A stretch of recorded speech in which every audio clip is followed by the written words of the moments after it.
नाज़रीन ग्रामी, आज का हमारा मौजू हक़ से महरूमी की तफसील का ज़िक्र करेंगे। सैयद रज़ी फरमाते हैं कि ये बहुत उम्दा और फसी कलाम है। इसका मतलब ये है कि अगर हमें हमारा हक़ ना दिया गया तो हम ज़लील व ख़्वार समझे जाएंगे।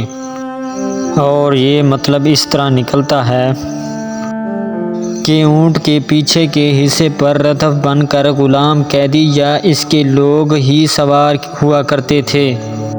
सैयद रज़ी रहमा के तहरीर करदा मैनी के महासिल ये है कि हज़रत अलैहिस्सलाम फरमाना चाहते हैं कि अगर हमारे हक़ का कि जो इमाम मुफ्तरज़ अल-तआ की हैसियत से दूसरों पर वाजिब है इकरार कर लिया गया और हमें ज़ाहिरी खिलाफत का मौका दिया गया तो बेहतर, वरना हमें हर तरह की मशक्क़तों और ख़वारियों को बर्दाश्त करना पड़ेगा।